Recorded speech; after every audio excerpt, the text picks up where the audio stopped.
জয় জগন্নাথ। গতকাল দীঘায় জগন্নাথ মন্দির উদ্বোধন হয়েছে, আমরাও তার দর্শনের সুযোগ পেয়েছি। এই ঘটনাকে নিয়ে বহু রকম তর্ক বিতর্ক শুরু হয়ে গেছে। ভগবানকে তর্কের উপরেই রাখা উচিত, কিন্তু অভ্যাসবশত অনেকে বিতর্ক শুরু করেছেন। এবং মজার ব্যাপার, আমি কেন ভগবানের কাছে এসেছি তাতে অনেকের কষ্ট হয়েছে। আমি ছোটবেলা থেকে ভগবানের মন্দিরে যাই, আমি দেখি না কে মন্দির তৈরি করেছে, আমি ভগবানকেই দেখি। আর এটা আমরা জানি যে মন্দির যেই তৈরি করুক ভগবান সবার হয়। কালীঘাটের মন্দির তৈরি করেছে কেউ জানে না, বা তারকেশ্বরের মন্দির কে তৈরি করেছে আমরা জানি না, কিন্তু ভগবানকে দর্শন করতে যাই তখন ভুলে যায়। রাম মন্দির কে তৈরি করেছে সেটাও লোকে ভুলে যাবে, কিন্তু রামকে মনে রাখবে। আমি এসেছি। পশ্চিমবাংলায় সবকিছু তো রাজনীতি হয়, হয়েওছে, কিন্তু আমার খুব মজা লাগছে। আমার পার্টির কিছু লোক খুব কষ্ট পেয়েছে, যে পার্টির কর্মীরা কষ্ট পেয়েছেন, হতাশায় ভুগছেন, কেউ কেউ ভাবছে সুসাইড করবে কিনা। আমি বলছি বিজেপি করতে গেলে হতাশায় ভুগবেন না, চোখের জল ফেলবেন না, কারণ আমরা পার্টি দাঁড় করিয়েছি রক্ত দিয়ে আর ঘাম দিয়ে। যেন বিজেপির কর্মীরা পেছনে তাকায় না, ভয় পায় না, সন্দেহ করে না। যতদিন আমার মনের মধ্যে, আমাদের কর্মীদের মধ্যে সন্দেহ ছিল না, বিভেদ ছিল না, পার্টি এগিয়েছে। যেদিন থেকে এই ধরনের অপসংস্কৃতি ঢুকেছে তখন থেকে পার্টি পিছোচ্ছে। দিলীপ ঘোষ 42 বছর ধরে ঘরবাড়ি ছেড়ে সমাজের কাজ করছে, 10 বছর রাজনীতি করছে। দিলীপ ঘোষের দিকে আঙুল তোলার হিম্মত কারণে না পক্ষে না বিপক্ষে, যে কোনো ধরনের আমি চ্যালেঞ্জ করছি। যাদেরকে আমি নিয়ে এসে নেতা বানিয়েছি, যারা বিজেপি দেশে করে খাচ্ছে, তাদেরই বেশি পেট ব্যথা হচ্ছে। যাদেরকে আমি নিয়ে এসে নেতা করেছি তারা খুব চিন্তিত ভবিষ্যৎ নিয়ে। পার্টির উপরে ভরসা রাখুন, চিন্তা করার কোনো দরকার নেই। আর দিলীপ ঘোষ পার্টি ছাড়বে কিনা, কোথায় যাবে, অনেকে দুশ্চিন্তাগ্রস্ত, অনেকে আনন্দিত। দুশ্চিন্তা করার দরকার নেই, আনন্দিত হওয়ার দরকার নেই। দিলীপ ঘোষ দরকার হলে রাজনীতি ছাড়বে, কিন্তু পার্টি ছাড়বে না, বিজেপি ছাড়বে না, এটা পরিষ্কার বলে দিচ্ছি। কিছু লোক হয়তো চাইছেন আমি পার্টি ছাড়লে জায়গাটা খালি হবে, সুবিধা হবে। সেটা হওয়ার চান্স নেই, কারণ আমাদের কাছে মিশন পশ্চিমবাংলায় যতদিন না রাজনৈতিক পরিবর্তন হচ্ছে লড়াই চলবে। আর যে আমার লক্ষ লক্ষ সাথী 10 বছর ধরে আমার সঙ্গে লড়াই করেছেন, রক্ত দিয়েছেন, ঘাম দিয়েছেন, প্রাণ দিয়েছেন, পরিবারকে রাস্তায় বসিয়ে দিয়েছেন, সেটাই আমাদের কাছে প্রেরণা। কেউ বলছে 57 জন শহীদ হয়েছে, তারা ভাবছেন যে 21 সালে বোধহয় বিজেপি তৈরি হয়েছে। তা হয়নি, 257 জন শহীদ হয়েছে, রাজনৈতিক শহীদ। সেই শহীদ ভুলিনি, কারণ আমার সময় তারা প্রাণ দিয়েছেন। তার ফলে 77 সিট জিতেছিলাম। আজকে 1 ডজন এমএলএ আমাদের ছেড়ে চলে গেছে, এমপি চলে যাচ্ছে, পঞ্চায়েত, জেলা পরিষদ, সমিতি চলে যাচ্ছে। কিন্তু আমি বলছি আমাদের বিচারধারা, আমাদের রাস্তা ঠিক আছে, ঘাবড়াবেন না, ভয় পাবেন না। বিজেপি ভয় পায় না বলে ভারতবর্ষে পরিবর্তন করতে পেরেছে। আমরা সেই পার্টির সংস্কৃতি মানি যে পার্টির প্রধানমন্ত্রী অটল বিহারী বাজপেয়ী কালীঘাটে গিয়ে মমতা ব্যানার্জির মায়ের পায়ে হাত দিয়ে প্রণাম করেছিলেন। আমরা সেই সংস্কৃতির লোক। মমতা ব্যানার্জি তখন আমাদের সঙ্গে ছিলেন, আর অন্যদিকে চলে গেছেন, শত্রু হয়ে গেছেন, এটা আমি মনে করি না। রাজনীতি আমার কোনো শত্রু নাই, আমি সবাইকে মিত্র করার চেষ্টা করি। আর মিত্র করেছে বলে ভারতীয় জনতা পার্টি এত বড় হয়েছে। অন্য পার্টির বহু নেতা এসে পার্টিতে নেতৃত্ব করছেন। তো সেই জন্য আমরা সেই সংস্কৃতির লোক, সেই পার্টির কর্মী, যে পার্টির প্রধানমন্ত্রী অটল বিহারী বাজপেয়ী শান্তির বার্তা নিয়ে বাসে চড়ে লাহোরে গেছিলেন, শত্রুর দেশে গেছিলেন, ঘোষিত শত্রু পাকিস্তান, প্রধানমন্ত্রীর সঙ্গে আলাপ করেছিলেন। ফিরে আসার পরে পাকিস্তান আক্রমণ করেছিল, কার্গিল যুদ্ধ হয়েছিল, অটল বিহারীর হাত কাঁপেনি, মিরাজ পাঠিয়ে দিয়ে, সেনা পাঠিয়ে দিয়ে সমস্ত বাংকার গুঁড়িয়ে দিয়েছিলেন। আমরা সেই সংস্কৃতি, এটা ভারতের সংস্কৃতি, এটা বিজেপি সংস্কৃতি। আমার প্রধানমন্ত্রী নরেন্দ্র মোদী, তিনি নওয়াজ শরীফের বাড়িতে বিয়েতে নেমন্ত্রণ রক্ষা করতে গেছিলেন, কোনো প্রোটোকল মানেননি, আশীর্বাদ করেছিলেন মেয়েকে। কিন্তু তারপরে পাঠানকোট হয়েছিল, পুলওয়ামা হয়েছিল, কিন্তু নরেন্দ্র মোদী সার্জিক্যাল স্ট্রাইক করতে, এয়ার স্ট্রাইক করতে পিছিয়ে যাননি, কারণ এটাই বিজেপি, এটাই ভারতীয় সংস্কৃতি। সেজন্য আমরা যেন আমাদের পরিচিতি না ভুলে যাই।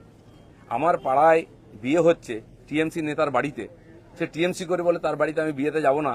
এই ধরনের জঘন্য নিম্ন রুচির রাজনীতি দিলীপ ঘোষ করে না, করবেও না, এটা আমি ঘৃণা করি। আমার বাড়ির জামাই যদি অন্য পার্টি করে, সেই মেয়ের বাড়ি আমি যাব না, এই রাজনীতি দিলীপ ঘোষ করে না, করবে না। যারা করতে চাইছে এটাকে, বিজেপিকে এই অপসংস্কৃতি আনতে চাইছে, তারা বিজেপি জানে না, তারা বিজেপি জানে না, তারা দিলীপ ঘোষকে চেনে না, এর পিছনে কত ত্যাগ তপস্যা আছে জানে না। যারা 21 সালে এসছে, 20 সালে বিজেপিতে এসছে না, তারা বিজেপি বুঝতে পারবে না। কেউ কেউ আরএসএস দেখাচ্ছে, কেউ কেউ হিন্দুত্ব বোঝাচ্ছে। দিলীপ ঘোষকে হিন্দুত্ব বোঝাবেন না। আমার কাটলে গায়ে হিন্দুর রক্ত বেরোবে, বিজেপির রক্ত বেরোবে। বাকিদের গায়ে কি রক্ত আছে আমি জানি না, কারণ বহু জায়গায় ঘুরে এসছেন তারা। কে বড় বড় কথা কারা বলছে? যারা মমতা ব্যানার্জি আঁচলের তলায় থেকে নেতা হয়েছে। আরো বড় বড় কথা বলছে, অনেকে চরিত্রের কথা বলছে, যারা কালীঘাটের উচ্ছিষ্ট খেয়ে জীবন কাটিয়েছে, আজকে বিজেপির উচ্ছিষ্ট খেয়ে বেঁচে আছে, তারা দিলীপ ঘোষকে ক্যারেক্টার সার্টিফিকেট দিচ্ছে। যারা 4টে বিয়ে করে 14টা গার্লফ্রেন্ড রাখে, রাত্রের জীবন একরকম দিনের জীবন একরকম, তারা দিলীপ ঘোষকে ত্যাগী ভোগী বলছে। আহাম্মক, রাস্তায় দাঁড়িয়ে বলো লোকে কি বলবে। দিলীপ ঘোষ আজকেও রাস্তায় দাঁড়িয়ে আছে, কালো দাঁড়িয়েছিল, আগামী দিনেও থাকবে। মানুষ জানে দিলীপ ঘোষ কি করেছে, দিলীপ ঘোষ কি। আমার মন আর মুখ এক। আমি পর্দার আড়ালে কথা বলি না, কোন নেতার সঙ্গে বন্ধ ঘরে মিশি না, আমি সে যেই নেতা হোক। আমি চৌরাস্তায় দাঁড়িয়ে কথা বলি, ক্যামেরার সামনে কথা বলি। এটা দিলীপ ঘোষ, তাতে যদি কারো কষ্ট আমার কিছু করার নেই। দিলীপ ঘোষের মিশন ঠিক আছে, দিলীপ ঘোষ পাল্টাবে না, তার নীতি পাল্টাবে না। দিলীপ ঘোষ বাংলায় পাল্টাতে এসছে, অর্ধেকটা হয়ে গেছে। যারা কোনোদিন পার্টির জন্য কন্ট্রিবিউশন করেননি তারা বুঝবেন না বিজেপি কি, দিলীপ ঘোষ কি। সেই জন্য কষ্ট পাওয়ার কোনো কারণ নেই। দিলীপ ঘোষ আছে, দিলীপ ঘোষ থাকবে যতদিন পার্টির প্রয়োজন হবে। যে কর্মীরা আবেগে ভাসছেন, আবেগে ভাসার সময় নয়। যদি সত্যি সংকট আছে লড়াই করুন। আর বিজেপির কর্মীদের উপর আক্রমণ, হিন্দুর উপর আক্রমণ ভারতবর্ষে প্রথমবার হয়েছে। আজ যারা বড় বড় কথা বলছেন তারা হিন্দুর জন্য কতটা লড়াই করেছেন, কি ত্যাগ করেছেন। 4 পয়সার ত্যাগ নেই, বিজেপিতে কামাতে এসছেন, কামানো কমে যাচ্ছে। আমি দোকান সাজিয়ে দিয়েছিলাম 77টা এমএলএ দিয়ে, 1 ডজন এমএলএ আজকে নাই কেন? এমপি কোথায় গেল? জেলা পরিষদ সমিতির প্রধান চলে যাচ্ছে কেন? জবাব কে দেবে? 21-এর পর থেকে বিজেপি নামছে। 19 সালে বিজেপি 41% ভোট পেয়েছিল এবং আজ অনেক নেতা আমাদের পার্টিতে তার বিরুদ্ধে লড়াই করে আমরা পার্টিকে বাড়িয়েছিলাম। অনেকে প্রশ্ন করছেন 41% ভোট আর 121টা বিধানসভায় আমরা লিড নিয়েছিলাম। 5 বছর পরে 24 সালের ইলেকশনে সেই ভোট 39% নেমেছে আর 91টা বিধানসভায় আমরা লিড পেয়েছি। পার্টি এগোচ্ছে না পিছোচ্ছে? আমরা হার জিততে ভুলে গেছি 21 সালের পরে। প্রশ্ন করুন, পাবলিক প্রশ্ন করছে, দিলীপ ঘোষের এটাই প্রশ্ন আছে।